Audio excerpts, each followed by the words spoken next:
This isn't the Pokemon game we expected, or necessarily even wanted. But did that make it bad? The new Pokemon Let's Go games were getting some serious flack pre-release, and it kept up a bit, even upon launch. Luckily, now that we are a few weeks out, some of the initial backlash has moved on to another, more deserving target. Thanks Bethesda, Fallout 76 has really taken one for the team.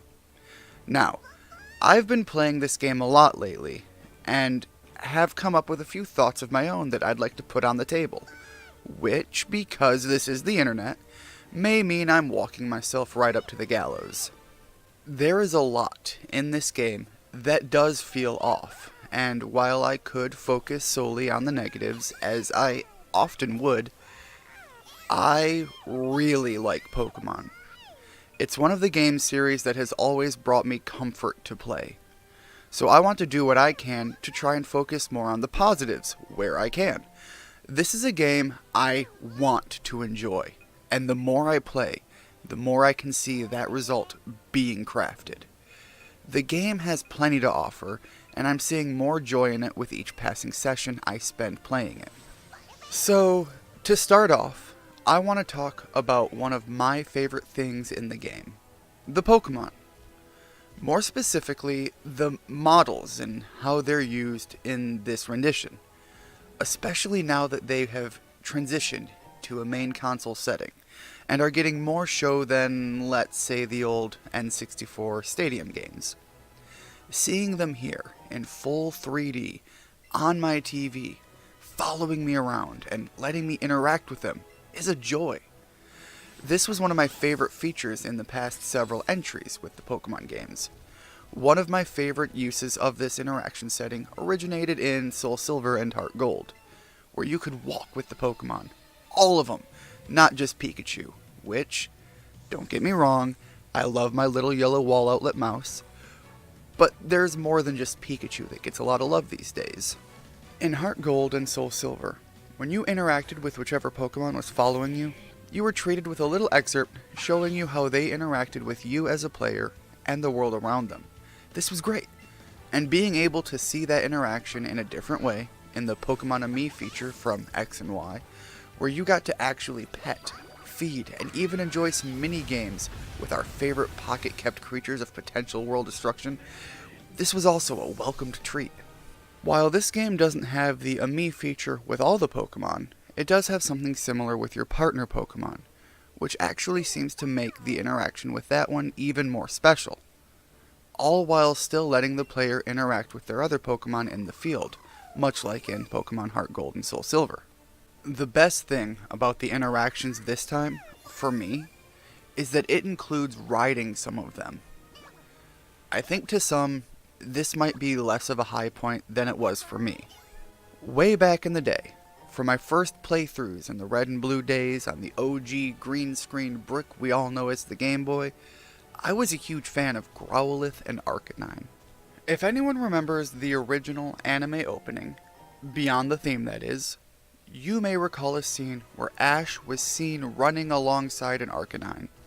As a kid, that was my reference for the scale of that Pokemon, and in some episodes, trainers can even be seen riding on their backs. Now that was something of a dream of mine. So back when it was announced in Sun and Moon that rideable Pokemon would be a thing, I was kind of sad to see that my favorite video game Pooch wasn't on the list of Pokemon you'd get to ride. So for me, getting this moment was worth the price of admission on its own. I still can't bring myself to not have mine in my party, which, being a Pikachu exclusive, I was glad to pick up from a lady in Vermilion City. She's got my vote for this game's real MVP. But it's not just Arcanine. They all seem to look really good in this environment. It's simple, but seeing all the Pokemon this way just really hits a sweet spot for me. Unfortunately, not everything made the transition well. While the Pokemon all look great, some of the models in the game look less great. The ones that really stand out are few and far between. However, There is one moment that stands out to me as a point to show the differences here. While most models look pretty good, like your player character and many of the trainers, some look like they took a slight dip in comparison, such as James from Team Rocket, and in rare cases, some like Jessie unfortunately look like they fell out of a developer's window and hit every odd branch the whole way down. It can't be just me that thinks she looks unnecessarily like an Ekans in this shot. A look that does not do her much justice in my opinion. But otherwise, overall, there isn't much to be said against the game here. Most work well enough to not pull me out of the game, and the most important ones all look pretty great to me. Or in Jessie's case, at least passable. Moving on to a staple in Pokemon games, I would like to discuss the rival. I actually don't hate the rival, but this is one thing that I have seen many others point out as an issue for them as well. His title of a friendly rival seems to be a point of contention among longtime fans. I agree he isn't rival worthy. Instead, he's acting more as a friendly guide on your way through, which isn't exactly a bad thing. I just wish he wasn't being passed off as a rival. I think this character is trying to fill two roles at once, and it causes some conflicting thoughts about him as I play through the main story of the game. Now for the main market push of the game, these Go-styled inclusions. The biggest being the catch mechanic. This feature on its own is actually pretty fun. The fact that I can now actively throw the Pokeball is a nice touch, and really gives a new depth to what is pretty much the main component to a Pokemon game. Once again though, this aspect also has a few issues, which seem to be more closely tied to this version, rather than seeming like an entire design shift going forward. So it's not like fans have to worry about this being the new normal. The catch system is now basically its own minigame, which wouldn't be that bad if it wasn't for the fact that in this remake, catching Pokemon is now your main source of experience to level up your Pokemon. Whereas before, battling other trainers had a lot more to do with easing the often needed experience grind.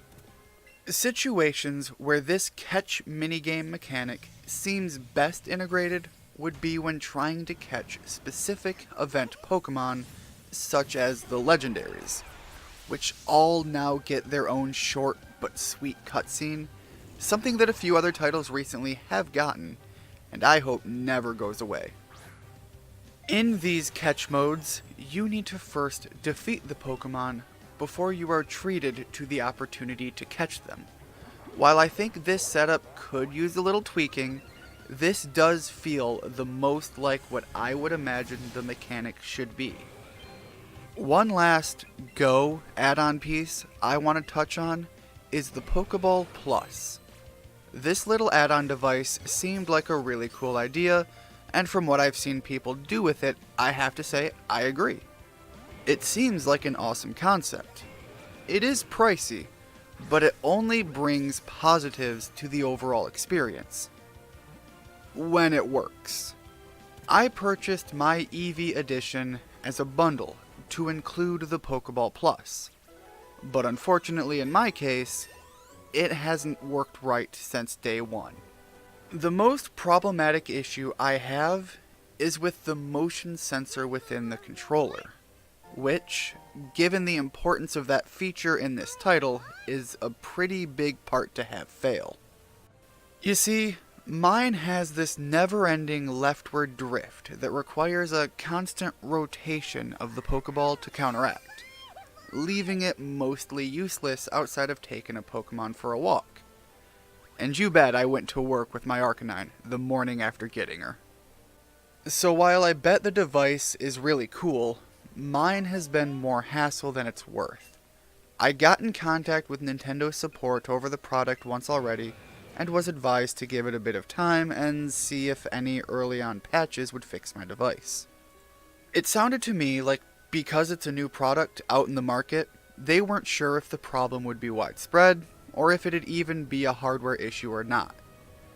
I'm coming up on the end of week 2, and after at least one game update and one controller update, it still doesn't work right, so I will be getting in contact with Nintendo again shortly. The overworld has had many changes too, some that work and some that don't. I actually really like what they did in the overworld map setup. The map layout is fun to traverse, and now that Pokemon random encounters are gone, being instead replaced with wandering Pokemon that you get to engage with directly is both a blessing and a curse. It has moments where if I just want to breeze through an area, it shows just how great it can be by letting me only get distracted by an encounter when I see a Pokemon I just have to have. However, it does take something away from the old RPG element. If the wild battles weren't stripped out, I would think this is still a possible good way to take it. And of course, now that random encounter battles are just gone, you can chain your wild Pokemon encounters together. Which for people upset about the disappearance of EV training, otherwise known as effort value training, or those who have an enjoyment of shiny hunting in order to get some of those sweet palette swapped Pokemon, you may find some fun with this. Chaining the same Pokemon catch back to back will increase your chances of finding a shiny version of that Pokemon. It will also amp up your experience received. Increase your items from a catch, which includes candies for what is basically this game's version of EV training, and even increase the likelihood of some great IVs, which are the Pokemon's individual values, which make a Pokemon naturally better in some stats over others. So for people who will be looking for such features, they are there, and shinies are pretty darn doable now, even though I still haven't nabbed one myself. Lastly, I want to talk about this game's audio. The music all sounds great, and if I had to guess, I'd say its biggest benefit is it can now pump sound out through my speakers and is no longer held back by the handheld hardware limitations. Because of this, some sounds get to carry more bass and feel like they have more weight to them. My first notice of this, outside of the background music, which I still find very entrancing, is in the trainer battles. When you get hit by a strong move, something about it just feels different, in a good way, thanks to the extra kick you can squeeze out of better audio, both at the source and with better speakers. Overall, the game is missing much of what makes Pokemon Pokemon. However, it keeps enough that it is recognizable as a Pokemon game. Even one that should be counted among the main series. I know Nintendo wants to specify that it isn't, but I really think that's more them just trying to quell some fires from a lot of people on how this version is more watered down and lackluster than some of the prior entries. I don't think I'd be too far off in saying that if this was to be measured as a classic Pokemon game, this would be among the lower end in the series. However, for all its negativities, it's still enjoyable. I've been having fun playing it, and it's got a charm that so far keeps on giving, in batches at its own pace. But it does leave me with a feeling of wanting more. I'm going to borrow a quote from a hero of mine. A delayed game is eventually good. A bad game is bad forever. Shigeru Miyamoto. This game has brought a lot of potential, and thanks to the time put in to polish it as best as the creators could, I think it came out well. While it isn't exactly what we as fans expected, I think it may at least lead to more and better things down the line. Frankly, once the hysteria dies down a bit more, we may see a budding love for its charm someday soon. But right now, at least it's still fun.